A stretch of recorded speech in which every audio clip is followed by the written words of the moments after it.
The Get Down is brought to you by Digital Music Pool. Digital Music Pool is the ultimate record pool for professional DJs looking for the hottest tracks and exclusive hits updated daily in an easy-to-use platform.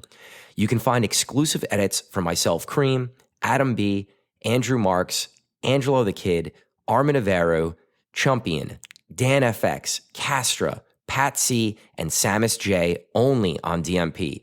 And we're giving you a chance to try their service for just $9.99 for the first month. All you have to do is click the link in the show notes or on the Get Down or Cream Instagram pages, create an account, and enter the promo code CREAM at checkout for your discounted month. DMP is my go-to record pool for new and exclusive music to play in my sets. So become a member for just $9.99 for the first month with the code CREAM and check it out for yourself. Click the link in the show notes or on the Get Down or Cream Instagram pages to sign up now. You will not be disappointed. If you love listening to the Get Down, you will love the video version of our show on YouTube even more. With all new audio and video upgrades, we've taken the show to the next level. On YouTube, you get to see our facial expressions, hand gestures, and real passion we have for this industry and for helping you grow your DJ business. Click the link in the show notes or on the Get Down Instagram page to watch the podcast now or search Get Down DJs on YouTube. We would greatly appreciate if you subscribe to our channel, like, and comment any questions you might have that we could bring up on the show.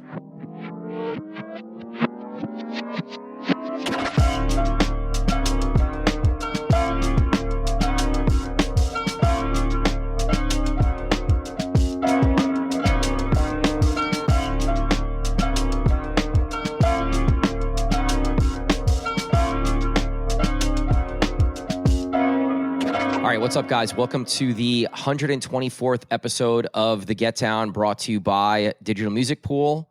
My name is Cream, and we have someone other than Gary W. here with us today. Introduce yourself, please. Da, da, da, da, da. Oh, it didn't work. There it goes. There it is. I'm back. It's me. We got Purari with us Purari. today, taking over the co-host chair. Taking over the co-host I chair. love when I get the text from you guys to be on this podcast. It's one of my highlights of the month. I feel like we work together so much already with, the DJs and the artists and just kind of like, just as a team here in New Jersey, it only makes sense for us to bring this to the podcast and to the listeners. So yeah, man, I mean, in my spare time, and a lot of my guys know also that I don't listen to music as much anymore because I'm around music so much more than the average person that, like, when I'm driving in the car, I listen to my podcasts, and this is one of them. So being a part of it is a lot of fun. So I like to spread the wealth, spread the knowledge. So I don't know, anyone who follows Mikey may have or may have not seen that he was in Vegas for his birthday last week, and what turned out to be, I'm sure, a great time quickly turned into disaster. So what happened? Well, let's start off by blaming United Airlines. What a mess. But yeah, I mean, wife and I go to Vegas, 30th birthday. We obviously have some friends in Vegas that we want to see as well. So it was more of like a non-DJ Vegas trip, if you would, right? I've really only been to Vegas to party. So my wife and I went, which was a very different experience than, my usual Vegas trips. And, it was more dinner, shows, relaxing. Although I did sneak out of the hotel room at 11 p.m. on Friday to go see my boy DJ Flight at Zouk. He was opening for Tiesto, and it turned out that, we were just in the booth hanging out with Tiesto, drinking tequila with Tiesto. Very, very cool experience. He played a couple of records that, weren't out that I've known of and worked on a little bit. And next thing you know, 3 a.m. comes around, and I'm doing a back-to-back with DJ Flight in the Zouk. I'm absolutely twisted for my 30th birthday. So if you ever see me that twisted, guys, never put me on as a back-to-back. But yeah, I got stuck. I guess we were supposed to leave Sunday. One canceled flight turned into 6 canceled flights. Long story short, there were no flights going into the Northeast. I've tried Boston. And I think the funniest part about this, before I get into all the cities, is that I travel a lot, especially for work and DJing. And, I put on my Instagram story, I'm stuck in Vegas. And I had people like DMing me saying like, did you look at another airport? Like, of course I did. Like, did you think about driving? Yeah, of course I thought about driving. But it was like such a stickier situation that it could have been because my wife had to work. So like, I didn't want her taking calls like in the middle of Oklahoma, wherever we were driving, and of course, it's the only time I brought my DJ laptop and I didn't bring my producer laptop. So I am so backed up in the studio now. You have no idea. And I felt bad for all my students because I canceled every single lesson with them. I didn't get home until Friday at 3 a.m. I had to push back my house music course again another week. So thankfully that started this week. But it was just a nightmare, man. And I don't want to even give a shout out to United Airlines because the way they handled it was horrible. They owe me a lot of money and a lot of time. So, well, we're glad that you're back, and short week plus all the travel. We know. I just appreciate you setting some time for us here. So thank you. Of course, yeah. Anytime to be on the podcast. we've been working. I just put out Closer, which came out last week. If you guys haven't checked it out, you can check it out on any streaming platform. You can go check it out on SoundCloud, download it for free. Yeah. But Mikey was a big part of helping me put this record out. So I thought it would be a really cool kind of conversation to just go through a little bit of what really goes into creating a song and all the work behind the scenes and really break it down kind of into 3 separate areas. So first and foremost, like the idea and the actual creation of the track, and then talking a little bit about the mixing and mastering to make it sound as great as it can possibly sound. And then the last part, which I've been kind of learning and going through on the fly, is really a promotion part and really coming up with a really strong plan to not only, put out the track, but then be able to get people to hear the track and play the track and download the track. So, Let's start with the idea creation and the first part of this whole process. And the first question I would ask you is just kind of, how do you get inspiration and how do you come up with ideas for songs? And as DJs or editors that are making maybe, not necessarily originals and remix, how could they be thinking about creating originals or more original production? Man, that's such a tough question because it really does vary from track to track. I mean, I've started tracks with, just trying to recreate a drum loop from another track and then it turns into a song. I've started tracks with trying to, create a lead sound. But I mean, you have to draw inspiration from everywhere. I mean, I'm inspired by so many things. And I think that, if you've ever been to my studio, like this space now, really like shows a lot of things I'm inspired by. I mean, for me, if you know me, I love sneakers, I love fashion, I love design, I love all that stuff. And that's kind of like where this studio came in was, I have stuff from Virgil Abloh here. I have all of his books on the coffee table. Sometimes if I'm drinking my coffee, I'll open up the books and I'll look at his workflow process. But you could be inspired by so many things. But, I think the biggest thing now is, and it's always been for me being a DJ first, was what is missing in my sets, right? Like if I look at my DJ set and I'm like, okay, I like this song, but there's not a version that I would play. Should I make a version of this, right? And I think that's always kind of been my theme. And I think the one that really stuck out for me was Seven Nation Army. I remember I was preparing for one of my sets at Electric Adventure back in 2014, and I wanted to play Seven Nation Army, but there were no edits or remixes really out there. So I was, really big on that Melbourne Bounce sound. And I said, let me make a big Melbourne Bounce remix of this song. And, I started with, the typical Seven Nation Army bass guitar.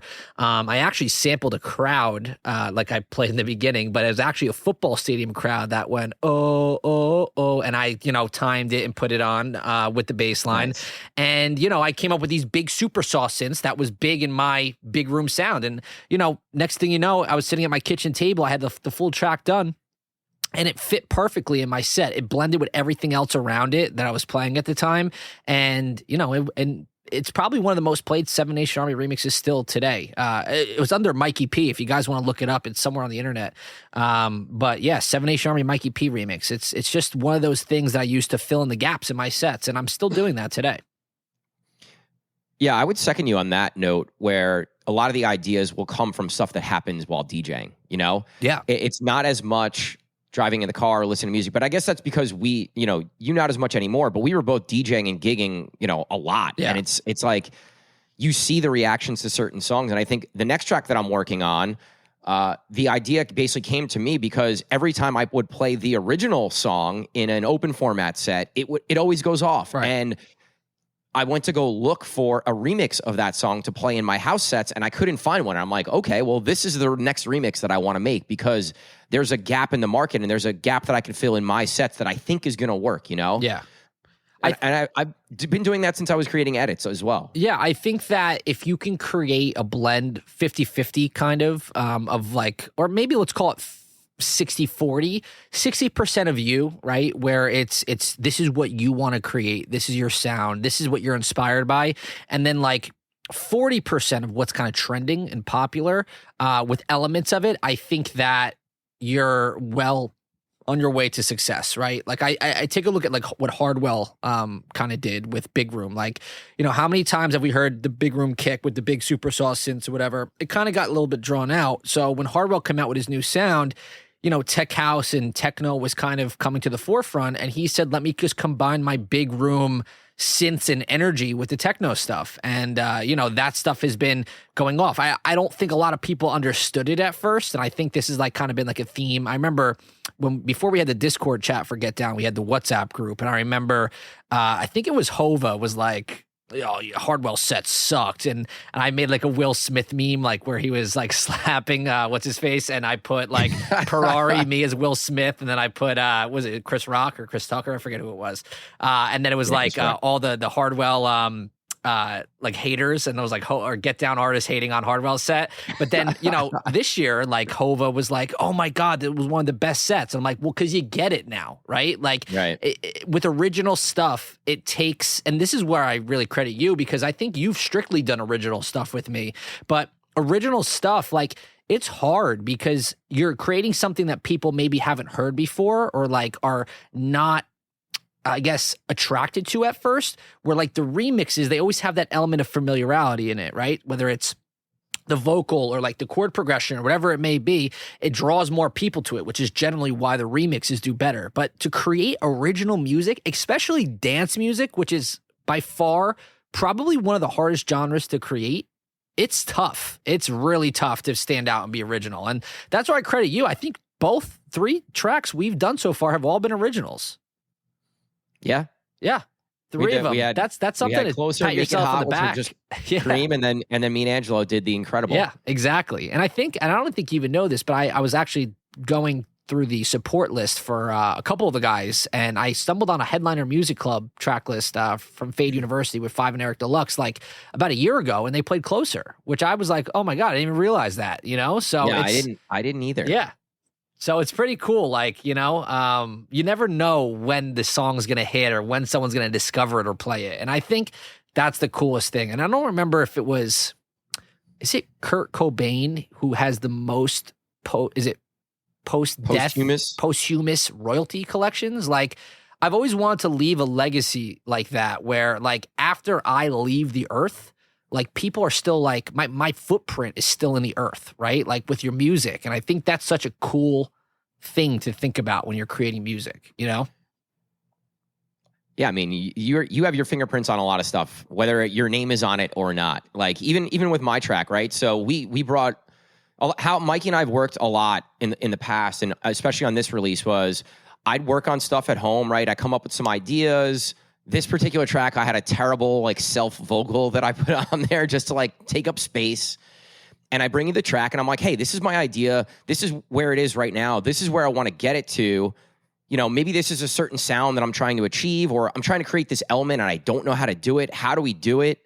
And it's been really great to work with you in that way where maybe I don't know how to do something, create a particular sound or riser or something we want to put in the track. And I can like hum it to you or tell you what I'm trying to do, and we can create it right there. And that's been really amazing because the amount of time that it would take me to sit at home and watch videos on YouTube to try to figure out how to create that one element of the track is done in, 10 minutes. Yeah.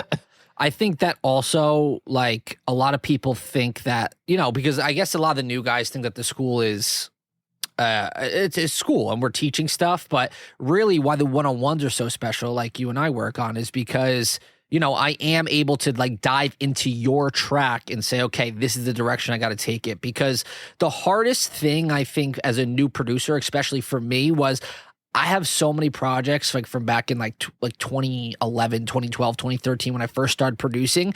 I have over like 50, 60 projects, and they're all like buildups and drops or breakdowns and drops, but they went to like the producer graveyard, I call it, from there, because the hardest thing is finishing a track. And that's where a lot of you guys get caught, is like you have these ideas, you have a lot of these good ingredients, because it's so easy to get good ingredients now with Splice or, the internet and YouTube and all that. But then it's like, how do I put them together and put this out as a dish to serve for the world, right? And I think that's where, my expertise kind of comes in, and I say, okay, well, I see where you have it, and I almost kind of A&R it, like as like a record A&R, a record label A&R, and say, hey, this is the kind of stuff that labels are looking for now. This is the kind of stuff that's working. Why don't you take it towards this direction? It still sounds like you, because all of this stuff is original, and let's take it towards this way, whether we take a reference track and maybe use the arrangement of that, or we use that reference track to steal some of the sounds, or whatever it may be, and just kind of get it towards the end goal. And I think the end goal is really where a lot of my students find the benefit in myself, because I'm able to help them finish it and then do all the other things that we're going to talk about in a second, like the mixing and mastering and, the promotion. And I think that's some of the stuff that a lot of guys don't really, take into account a lot of the times is the finishing aspect. Yeah, until you really go through it. I was saying this, I was talking to Angela last week, and release week, there's always a ton of work to do. And I'm like, dude, like, it's just a lot of work, like, it's release week. We have so much stuff. I have so much stuff that I need to focus on just for the track that comes out on Friday. And it's like, you don't, even doing it twice before, I forgot, Yeah. Like, I mean, I give out that takes. checklist, if you remember, right? Like I give out a checklist, and actually it's an idea I took from, I believe it was Smash the House, when they sent me a release plan, because every major label follows a release plan, right? So Spinnin', Revealed, Mix Smash the House, all the labels I've worked on, they always have a release plan put in store, and they have certain tasks that have to get done on certain days, right? So this release checklist I came out with is just a Friday release checklist, just the things you have to achieve on your actual Friday release day, whether it's scheduling the download gate, making sure all your assets are ready, uploading the track or the canvas to Spotify, making that your artist pick on Spotify, changing the links in your bio, all these little things that you're like always going to do, but you'll forget it like sometimes. So I made that checklist to kind of just make sure that, like, okay, do this, check, move on to the next one. Do this, check. And it really streamlined the process and makes it a lot, I guess, easier for you guys. Well, I hope it did, because otherwise I wouldn't be doing my job. But yeah, I mean, there's so much. And that you would know from experience. How long does that usually take you? Like an hour and a half, 2 hours sometimes on the release day? For sure. Yeah. For sure. So we'll get more into that part of it. I think a big chunk of this conversation will be more about the checklist and some of the stuff on the back end, because I think it relates really well to anyone that's creating anything, whether it's a mix, whether it's, edits or edit packs. Like, I think that part of the conversation, if you guys aren't making original music, you can take what we talk about and use it in your own business. Going back to the creation and coming up with the idea and stuff, I think something that's really, really helpful if you're a aspiring producer or you're creating edits and you want to get into the remix game or the original game, I think you mentioned a reference track. Having a reference track of an artist or song that you think sounds amazing, or you really like the elements, or you really like the arrangement, and using that track to kind of help map out your sounds. You can sit there and listen to a drop and pull out all the different sounds or the elements of their track and find your own sounds to create your drop, or to create your build-up. And I think that was really helpful when I first started to really listen to that reference track, and it helped me understand how many elements go into a track and also where they sit in the mix many times. Yeah. So use those reference tracks. I think that was such a huge, huge part of it. And then the other thing is like, you have to have Splice, and you have to go dig in Splice and get inspiration from sounds or loops or things that are going on there. Yeah. I mean, the first lesson I give every student, including you, that joins the academy is a scaffolding lesson, right? Where I teach them the art of being creative and some principles about being creative. But most importantly, we talk about scaffolds, right? And again, if you're a student of mine, you've probably heard this all over again, but a scaffold, you know, we're from New York City. And so when we walk around New York, we see a scaffold. And I always ask everybody, what does that scaffold do, right? That scaffold helps builders support the building to do the work. And then once they don't need it anymore and the building has support, you take it away. It's exactly what we do when we're looking at a blank slate and we're trying to create something, right? And I wouldn't even settle for one reference track. I would throw 2, 3. Maybe you like the breakdown of one track. Maybe you like the drums of another track, right? That's kind of how you're getting ideas. You're drawing inspiration from all these different places. And I think when it comes to me, again, the best example I use is like Kanye West's shoe, the foam runner. I think we've talked about this before, but that foam runner shoe, like, I remember like when I posted that shoe on my Instagram, everybody was like, yo, throw that shoe out. That's the ugliest shoe. Like, more people came out of the woodwork to tell me that shoe was the ugliest thing they've seen. Like, more people than congratulated me on my wedding, right? And that shoe looks like something already. That shoe is just an inspiration of something that's already out there, which is so important because it's been coming back into fashion, which is the Croc, right? So that's Kanye's version of a Croc. It's like the same materials. It's the same, it has holes in it, just like a Croc, right? But why is that one seemed so new, right? Well, Kanye just drew inspiration from his color palette, his earth color palette. He took the inspiration from the Croc and the holes. And that's what you're essentially doing when you're making a song, right? You're taking all the things that inspire you, whether it's the breakdown from that track, the drums from this track, the sound design of another track. And I like to put them into Ableton and just try and, you know, pick a kick that sounds similar to that one, or pick a lead sound that sounds similar to this one. And, you know, next thing you know, you're combining ideas from 2 or 3 things that you're inspired by, and you create something completely original, right? And, you know, you made also another good point on Splice, but, you know, hunting on Splice is also something that you should really make a priority, or like a something in your like your daily producer pattern weekly, because Splice is constantly coming out with new sounds. And I think being a producer is, you know, finding the newest sounds and making them work. And just like you guys dig for records, like how much do you dig for records now? I'm just curious. I don't DJ as much anymore, and I play much of the older stuff, but what's your record digging process like?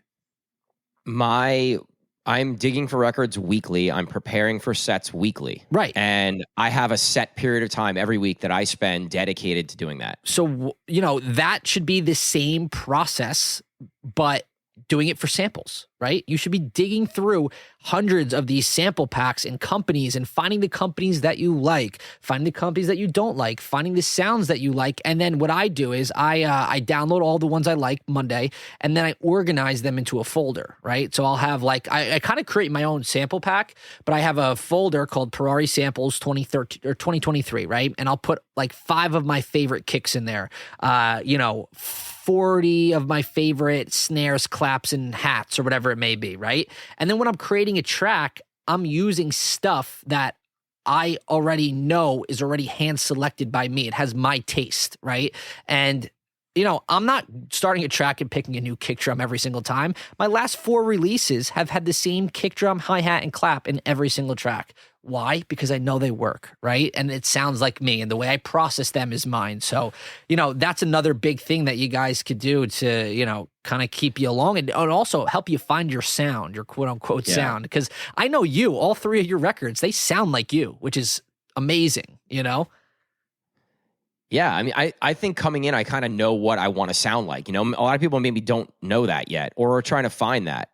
And, you know, I'm still narrowing that down and kind of adjusting, and every record's going to sound a little different. But yeah, I mean, I think what you said also about creating those folders, you know, this goes for editors too, right? Like if I'm creating clap intros, or I need to add a kick somewhere, I'm pulling from those same files. You know, it's not just people that are making remixes or originals. So, you know, creating those cream packs, or whatever your name is, creating your own pack of sounds is going to help you no matter what level or where you are as a producer. Definitely. I mean, I had a Crooklyn Clan folder. It's still on my desktop from when I was on Crack for DJs and Crooklyn Clan. This is before this whole editing craze happened. This is like 10 years ago, not maybe longer, 12 years ago, 2011, 2010, when I first started getting into DJing. And I still have the Lil Jon clapapellas, put your hands up, and they still work today, which is amazing. But I still have all those organized from when I was an editor. I haven't dove into that folder in a while. Like sometimes I'll pull from that for making my own DJ edits or intros or whatever I want to do. But yeah, I mean, it's definitely important to stay organized like that when it comes to your sample selection and stuff. It's only going to make you a better producer, editor, whatever it may be. Yeah.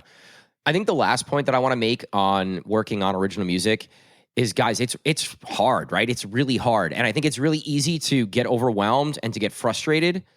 And I want to just talk a little bit about ways to get past that, because that's a struggle that I've had in my production career, where I start to work on something and maybe it's just not moving along as quickly as I want it to move along. So can you talk a little bit about that and maybe some strategies to kind of get past that? Yeah, because to be honest with you, I struggled with this a lot because I don't find myself musically talented. I don't. Well, I mean, I guess people would, beg to differ with that, but I don't come from a family of music geniuses, which is different from you. Your father was a musician, but I don't have any musical talents or talented people in my family. I just kind of just always practice the hard work method. And I think that if you work hard at anything, you'll be good at it. And it just goes to show where someone like me, who doesn't really have that many musical talents, can, make music and achieve this stuff. But there's always three things that I kind of did when it came to writer's block. And it kind of helped me progress in a more positive way, because I always say there's something that you could be doing when you're making music that it doesn't have to be actually making music, but there's other things that you could do that could be making yourself better. So the first thing that I always do is I refresh my sample library, always, right? If I'm creating music for like a period of 3 months and I'm using the same sounds and I'm not being inspired by them, usually what I do is I take a break and I'll take a day or two, right? And then I'll come back to it and I'll refresh everything, whether it's downloading a new synth or a new pack for a synth or new samples. And I do a complete refresh and I try and make songs out of them, right? That has always helped me kind of like come up with new ideas or break through. Anything that has to do with refreshing your sounds could be one of the things that you could do. The second thing that I would do is I would try and teach myself a new skill, right? Whether it was, playing the piano, right? So instead of, the piano is basically what we make all of our stuff on when we're producing. So I would try and teach myself piano or music theory or chords, whether I was on YouTube watching a guy teach a 2-year-old how to play the piano and do chords and stuff like that. Anything that you could do to help better yourself and create ideas faster would be a super, super, super good idea. And then the third thing that I would do, I would take a track that I really like and I would just strictly try and remake it, right? Whether it was the arrangement or just picking the drum sounds, and I would really focus in, because it wasn't my track that I was creating, right? I was just trying to recreate one of my favorite tracks. Arrangement, sound design. Maybe if I didn't know how to make this sound, I'd go on YouTube and look it up. And next thing you know, you have something like a skeleton almost of something that sounds very similar to what you want to do. And most times I would take that and turn it into, maybe an original or a remix or something like that. So there are so many other things that you could do without having to actually sit down there and say, listen, I'm going to go ahead and make my own track right now, right? So all the other little things to help better yourself can really, really help get past that writer's block. And, the other thing that you could do, I guess I should have mentioned this first and foremost, is take a break. Take a break and take some time to get away from the computer and step away and refresh your palette and, go do other things that isn't music. And I promise when you come back, it'll be fresh again when you want to make a song. Being a creative and having to sit down and create something, it's hard sometimes, right? Sometimes you sit down and you're like, wow, I'm like knocking this out. I just finished, for me as an editor, right? I just finished 3 edits in one sitting, which I never usually do. Like I was really feeling it. The ideas were flowing. My workflow, I was moving, quickly and thoroughly. And then there's some days I sit down and I try to start 3 projects and like nothing happens. And I'm like, all right, well, I don't got it today, like I just don't got it today. It's the way it is. And I close Ableton and I'm like, we live to fight another day. Right. And that's it. I think it's tough too, because I think a lot of my guys like expect me to be creative all the time. Like I'm this machine, like I'll go into a lesson and someone will be like, yo, I want to make a lead like, Cheyenne Giles. And I'm like, well, I'm not Cheyenne Giles. I don't know how to I could help you get close to it, but I don't know if that's going to be like in an hour, boom, boom, boom, I'm going to help them show them how to make it. Or if I'm like playing with presets for an hour and I'm like, guys, I can't, it's not happening today, So it's tough. And for me, it's, all about how can I stay the most creative for the longest period of time. And again, some weeks it's tough. Like I needed a break like I did last week in Vegas. It was too long of a break, but I needed that. And then there's some other times where, there's weeks where I'm just boom, and I'm on it and I'm helping everybody, but it's a come and go thing for me. And that's a tough thing with anything creative. That was definitely something that I had to learn, because I'm very regimented where it's like, all right, well, for the first 2 hours today, I'm going to work on this. And a lot of times like for the first 2 hours today, I'm going to work on production. And like, it just doesn't happen sometimes. It's a hit or miss. Or sometimes it goes into 3 hours because I'm like, wow, I'm really flowing. I got to just keep it going. Yeah. I think for me, the studio breakup part of the day where I leave the studio and I go do something else really helps, because I know some guys that just work from like 10 a.m. or 9 a.m. to like, 9 p.m. and they don't take any breaks. But for me, the biggest thing is like taking the break, whether it's for lunch. Well, I take 2 breaks, I would say. I take my break for lunch, and then I take my break to go to the gym. And the gym really helps me. It clears my mind. I don't have to listen to Pussycats all the time, right? Like I put on something else, whether it's a podcast or something. And then when I come back, I'm usually so much more clear-headed. But the breaks are so important for me. I don't know what I would do without breaks. And it's everybody does it. And it was so cool. Vegas, I was stuck, but it ended up working out in my favor because, my wife and I, by day 3 stuck in Vegas, she was like, I can't eat at the restaurants anymore. So we went to Whole Foods to go grab, lunch. I think it was just like lunch and dinner stuff or whatever. And, one of my mentors, his name is Luca Predolesi. He's a mixing and mastering engineer out of Las Vegas. He owns a studio called Studio DMI. He also did the mixing and mastering for the Skrillex album and the Drake album. And I'm checking out at Whole Foods and I'm just like about to leave, and the part of Whole Foods like by the registers where you could sit and like eat lunch and stuff. Yeah, I picked my head up and Luca was sitting right there, and it was funny because we were talking on Instagram. We follow each other on Instagram, and he was laughing about how I was stuck in Vegas and all that stuff, and it was so cool that I kind of just like got to meet him right there. And guess what he was doing? He was taking a studio break, eating at Whole Foods just to get out of the studio while mixing the new Skrillex album. And I was like, that's so cool. Everybody still does this, And we had a great chat, and it was awesome to finally meet him in person. But, it's something that everybody does. And it's something that a lot of people don't do is take a break, take a little break. I think that's good advice for anything, anything we're doing. If you're struggling in whatever, if you're booking gigs and you're sitting here like, I've been doing this for 2 hours, I can't do it anymore. You got to take a little break. It helps. Definitely. All right, so let's move on to the next portion of kind of the 3 things I talked about here. So we talked about the idea creation and coming up with an idea and creating it. Let's talk a little bit about once we've completed the track, right? Like the raw track, and we're going to mix it and we're going to master it, and explain what those 2 things are and why they're so important. Yeah, well, I treat mixing and mastering as one process, to be honest with you. I always treat my master as an extension of my mix, but if you guys don't know, basically what the mixing and mastering process is it's taking a producer's song and basically making it sound ready for the radio, the club, whatever you guys have, whatever goals you plan on doing with this song, right? And kind of finishing it off. And I always feel like you could squeeze another 10% out of the song with the mix and master. Now, it's not that important, to be quite honest with you. I know a ton of producers who make amazing ideas and they're not great mixing and mastering engineers, but their songs still get played out everywhere, and it's because the ideas are good. But I've always liked the mixing and mastering process, and I feel like it's so important because there is a whole industry and world out there for sound engineering and mixing and mastering that you guys could kind of dive into. But for Closer, it was really cool because, it was more, I guess Closer is more focused on the drums and the baseline aspect of it with the vocal. And I think that was one of the biggest struggles we had, was trying to have the drums present, the vocal present, and making it sound the way it did while not interfering with the baseline and other parts of the track. And I think that the process that we use, that I like to use, which is called stem mixing, really, really helps.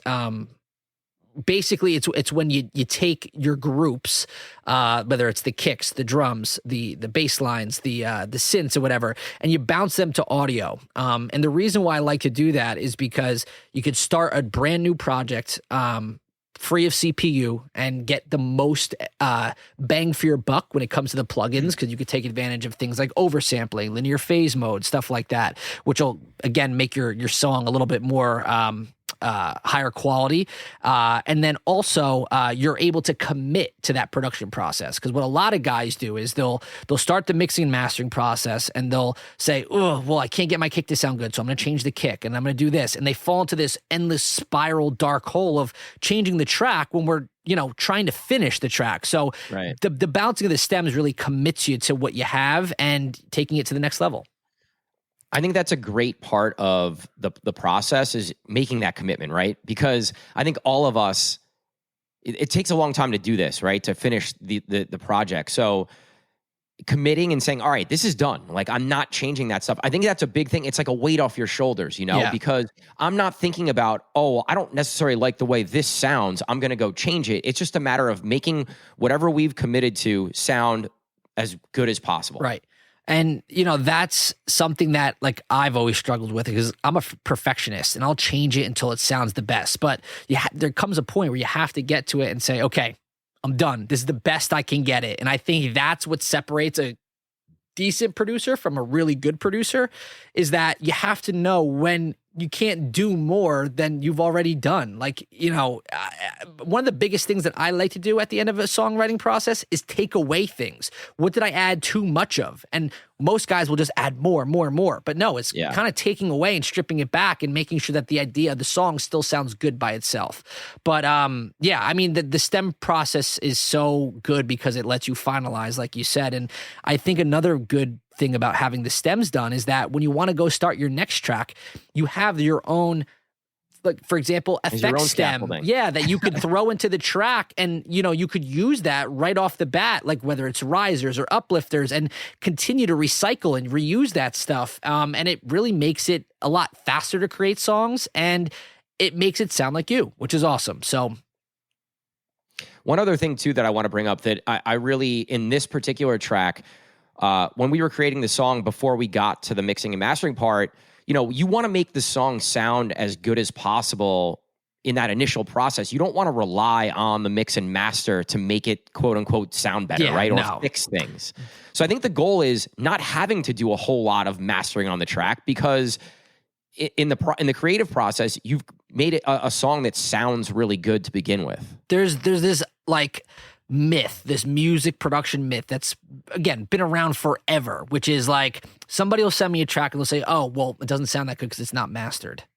The master, like, all it's doing is making it louder, do some stereo imaging, more polished. It's that last 1%. And the biggest thing in the music industry that everybody talks about is you can't polish a turd, right?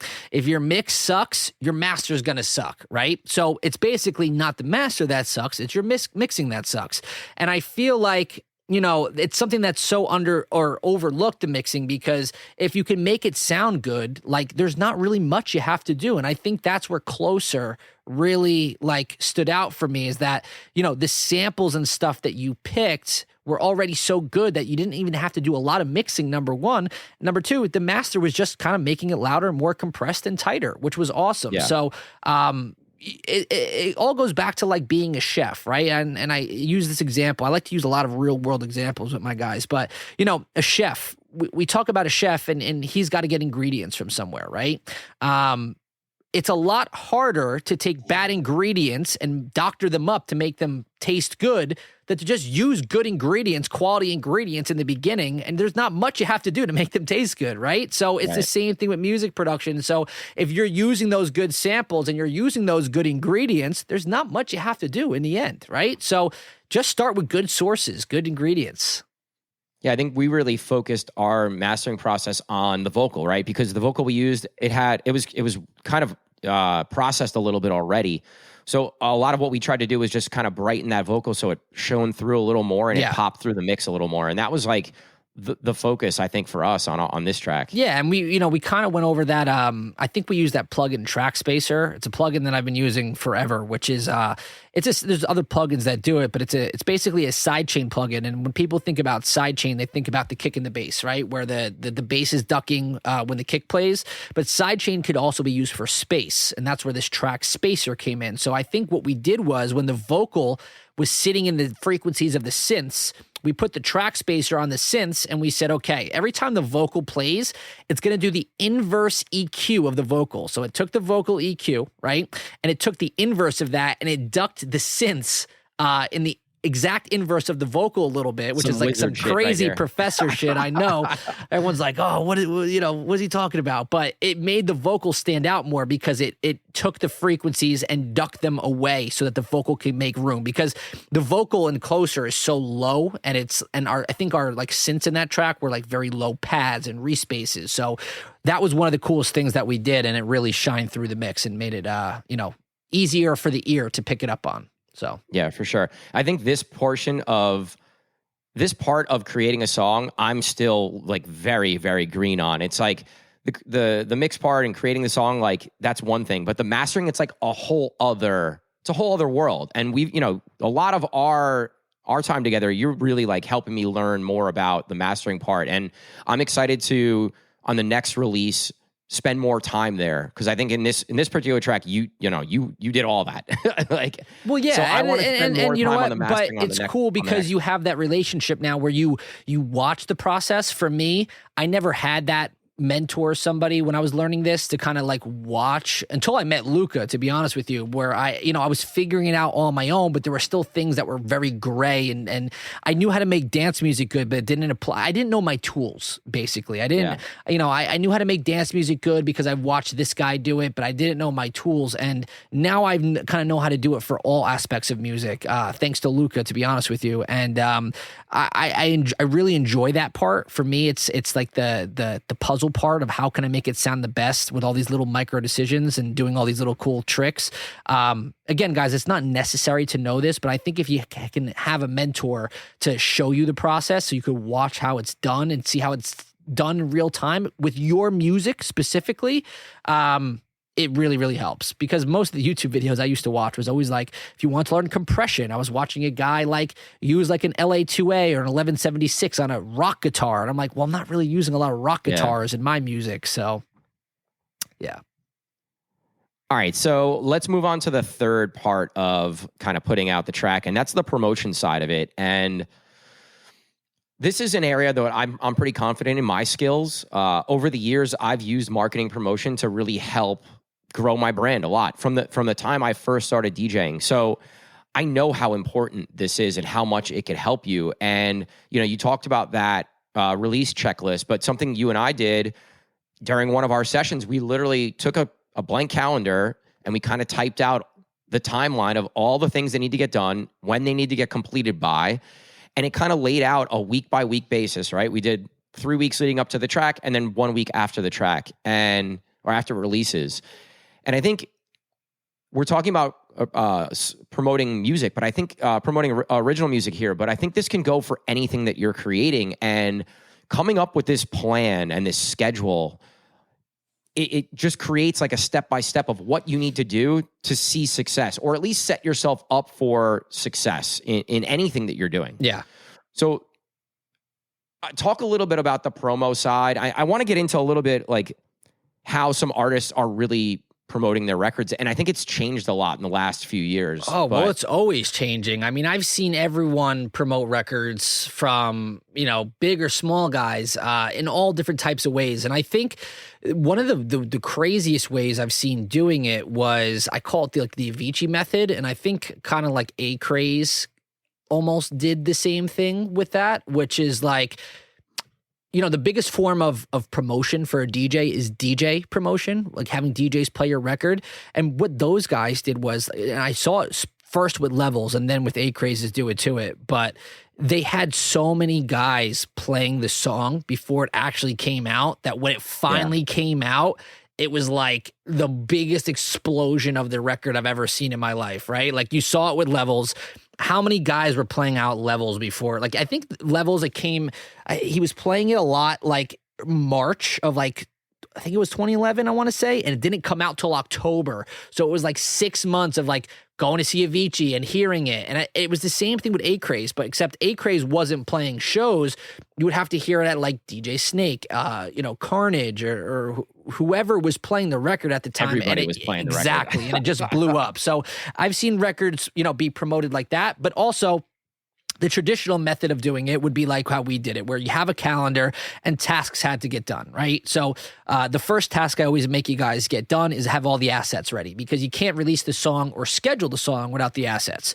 For me, that's album artwork, Instagram story artwork, SoundCloud banner, Spotify canvas, etc. So work with a graphic designer, get all that stuff done first. Then you could go ahead and put the record out on DistroKid, schedule it, whatever you have to do. So that's the first thing. The second thing that I always make you guys do is the Spotify promotion, right? So, back in 2013, 2014, which is kind of resurging now, but SoundCloud was like the biggest form of record promotion, right? That's where everybody was consuming dance music. But now in like 2023, there's so many different platforms of consuming dance music. There's SoundCloud, Spotify, Apple Music, et cetera, Deezer, all these other things. So I think the biggest one, in my opinion, is Spotify, because I think that's what, I think they pretty much have a majority share of the market. And one of the things that we did was we actually did our own research about Spotify playlist, finding curators, writing down who owns the playlist, how to reach out to them, how many followers have the playlist, right? Big thing, because then you could start to develop relationships with playlist curators, and you never know where that may take you to.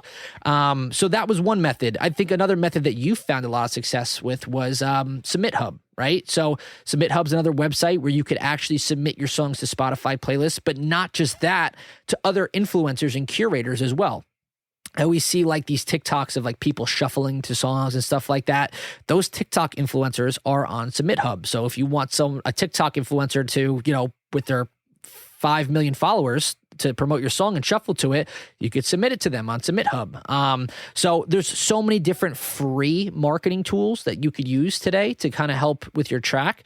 But I think having that schedule in place is super important, because if you just kind of go with it blindly, you never know where it's going to go or end up. But if you have that schedule in place and and you plan to where it needs to be, it makes your job a lot easier. Yeah.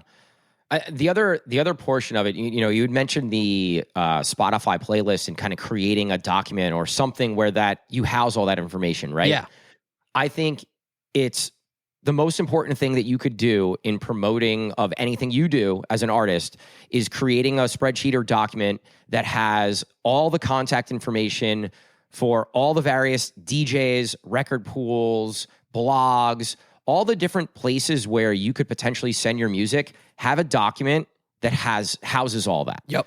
And it's going to take you a long time to create this, right? You're going to sit there for hours. Right.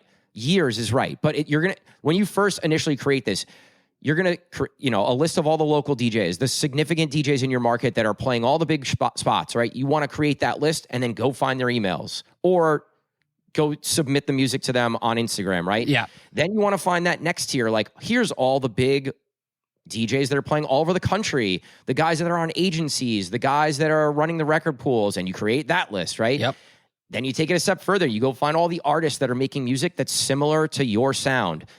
and create that list. And those emails are going to be way harder, but you can find stuff, believe me. Yeah, it's like the tiers, right? I call this my AAA list, my club DJ list, and then just my regular promo list, right? So just like you mentioned, the club DJ list is going to be important because those are all your resident DJs. These are the guys that are playing in all the markets all over the country, whether it's the biggest DJ in St. Louis or the biggest DJ in, Tampa, Florida. You want to know who those guys are and send them your music and give it to them for free and in hopes for you to play it because, those are the guys that are playing weekly, 5 nights a week and that are helping curate your music. So those are going to be your club DJs, which is pretty, if you're a DJ, you could probably find who those guys are. But like you said, the AAA list, that's going to be your big artist. That's kind of a little bit of the harder one to find.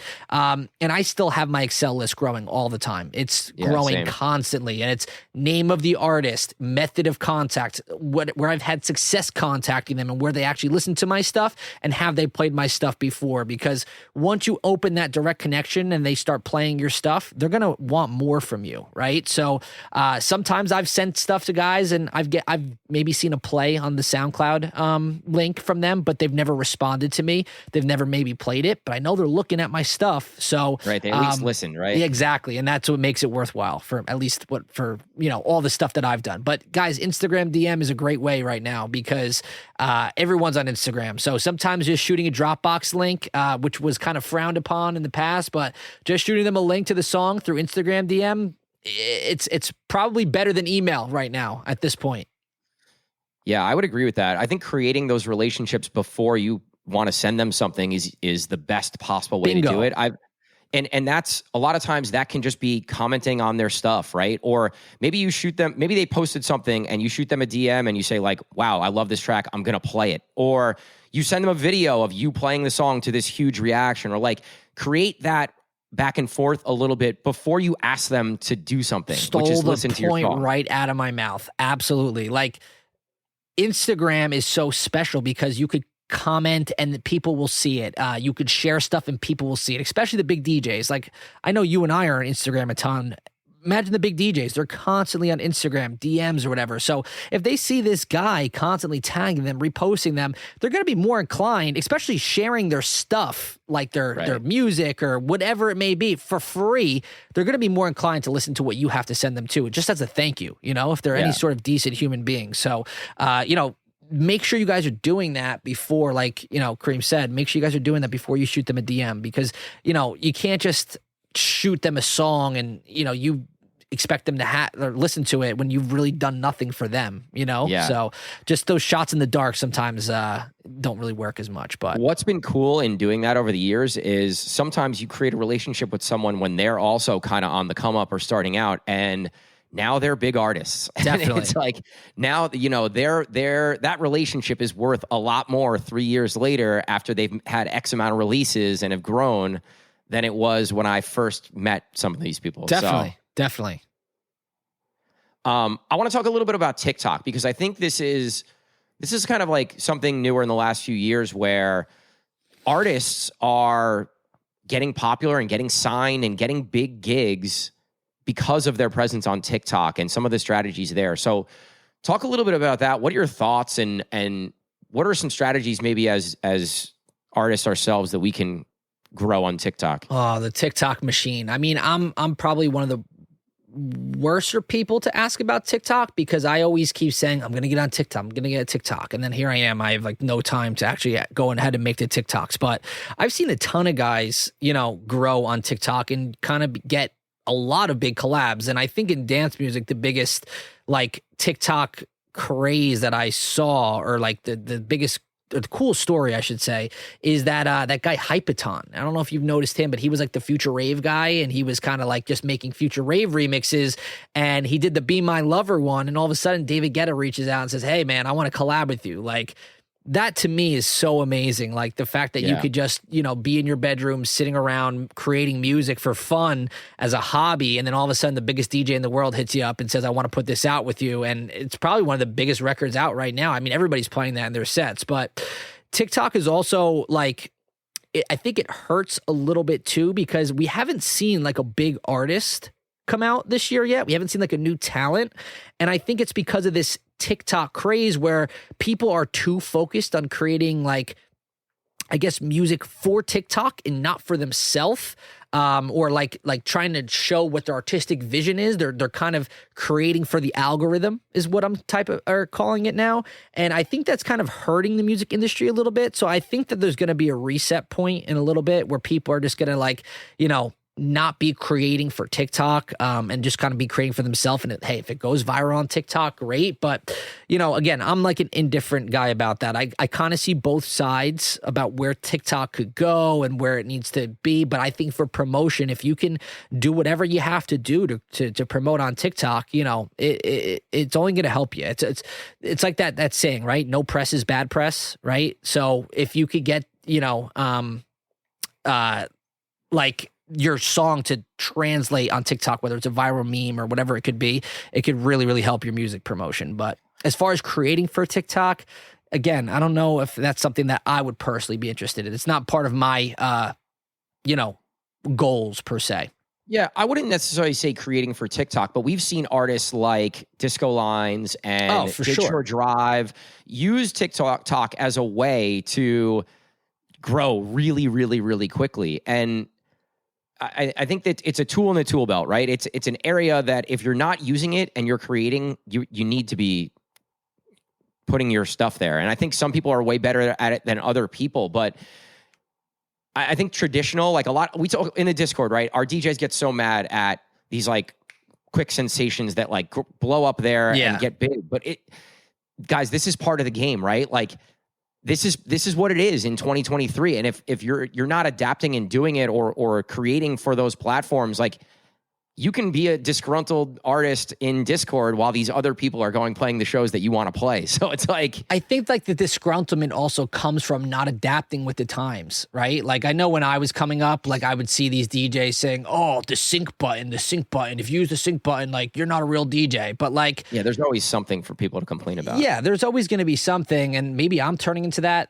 disgruntled guy now. Maybe I don't get what these young guys are doing. I went on a rant the other day and like, the bucket hats and the sunglasses in the club. Like, but again, for me, that's just not being you. That's not being real. Like for me, my artist career is always about being real and showing what I can do and showing myself. And I feel like when you do trends like that, you're just kind of being somebody else. Like be you, don't be somebody else, right? And we have fishers that do that already, that wear bucket hats and sunglasses. Like you don't need to do that to fit in. And I think that, these phases, they kind of die out and then you're left with nothing, right? So, like you said, I think that the guys that do excel with TikTok, the Disco Lines and like stuff like that, all power to them. It's not something that I could maybe do or focus on. There's other things I'd like to focus on. And that's just me personally. I don't want to sit there and dance, in my bedroom to my original track. It's not who I am. But if you can do it, take advantage of it and run with it. I like it. I think one last point I want to just touch on. So we self-released this track, right? We didn't even go to any labels. We didn't approach anybody. I think we talked about it in the studio, but things are changing a little bit where it's all right to not have a label. It's all right to just SoundCloud release. So talk a little bit about how things have changed and kind of where you see things going in that regard. Yeah, I mean, when I was releasing music back then, the free releases were still great, but I think you kind of needed a label because labels do a lot of things for you, right? They do promotion, they do marketing, they do distribution, right? Basically, if you want to get on Beatport or Spotify, you needed a label, right? But now comes DistroKid and TuneBat or whatever the other distribution companies are called, and you don't need to have a label to get on Beatport or any of those platforms now. So I think with a little bit of a small budget and just a good marketing plan, you could achieve what these labels are kind of doing, right? I think that the only thing that maybe they have, which you could potentially get just from being in the industry and doing the work, is the promo list, right? Because they have an extensive promo list of the biggest DJs where they could send the promos to them every week and chance of them playing it, because if the big DJs are playing it, the labels are making money. But, by you going out and DJing, maybe opening for some of these artists, going out to festivals and maybe meeting them on a night off, right? And you getting their emails and creating these relationships, you can do that without the help of the label. So I'm really loving how a lot of the releases here, when the Academy first started, most guys are like, oh, I want to be on a label. And I think now, not many of us are looking for a label right now because we can do all of the work ourselves, and I think that's the beauty of what's happening now, is that you don't need to be confined to that label. And we're going to see a shift in the music industry and what happens with labels, I think, soon, because, you could blow up overnight without having a label. And I think that's the beauty of like kind of the internet also, is that you're able to do all this. Yeah, and I think with TikTok and with how quickly things move, it's important to get your music out into the world. And I think that's one of the advantages of, we finish the track, we put it out 3 weeks later, like that's it, Yeah, and then the other thing that we also talked about is like the lifespan it has, right? It's like 2 weeks. Yeah. It's like the week you put it out, like from the Monday to the Friday, the week you hype it up, that's like your first week. You hype it. Then you have the following week where you post about it. And then after that, people are on to the next thing already. So it's like, how can you increase the longevity of a record? If you have a dance record that lasts more than 2 weeks, then you've done a pretty good job. But other than that, there's so much music that comes out that, again, it just... You got to do something to make the life of it longer. And I think that's where TikTok is really, really good at, because you can increase the lifespan of the record by, a month or 2 months or whatever it may be. So. Yeah, no, I totally agree with that point. All right. I think this is a good point to wrap. Let's promo Purari Production Academy. What do you got coming up? How can people work with you? How can they reach out to you? Yeah, well, at Purari DJ on Instagram, for the Academy at Purari Prod Academy. We're rocking and rolling, man. I mean, we just started up the house course. It's a 6-week house music course. That's teaching guys how to make house music, just general house music stuff. We have the most people sign up for that, which has been amazing. It just started last week due to the Vegas nightmare, but we're rocking and rolling on that. We also have, the beginner course that guys could take. It's a pre-recorded course that gets you started, and talked about some of the things we did today, whether it was music business, scaffolding, music theory. If you just want to kind of just dive into it, that course is always still available. And yeah, we just launched our, I'm so excited about this. We launched our subscriptions for the Purari Production Academy too. So I'm going to be opening up the Discord finally. So if you do want to get one-on-one lessons or whatever, and you don't want to do a course or be a full-time student, you can now subscribe to the Purari Production Academy and get access to that schedule before anyone that doesn't subscribe to it. So I'm really excited about that. So keep an eye out for that. Discord will be opening. And yeah, we're just trying to, one step at a time, one day at a time, keep growing this thing. So I think the Discord, and guys, if you guys don't know Purari, or you're just getting started, I think the Discord is a great first step, because you get access to everybody that's there and the resources that are there, and you kind of see the community that Mikey's built. And that's a big part of this, right? Like creating these communities and having places where you can go and share music and ask questions. And it's a really important part of the process. Yeah. I mean, look at what Get Down has done for the community. I mean, if I had a Get Down when I was coming up, like, I don't know what I would do, man. Like I would be over the mountains with like excitement, because I didn't have that. It was kind of every man for themselves. And we talked about the unwritten rule book, but here it is, and good luck, So, yeah. But yeah, I always say what you guys are doing for everyone is just absolutely amazing. And I see more DJs popping up and playing venues that, in Hoboken that, was once maybe their dreams, which is crazy to think about. And they're doing the thing. So kudos to you guys. It's good. It's an ever evolving, growing thing. So, yep. All right, little housekeeping before we finish up here. First and foremost, Digital Music Pool. If you guys have never tried Digital Music Pool, you can try it for $9.99 for your first month.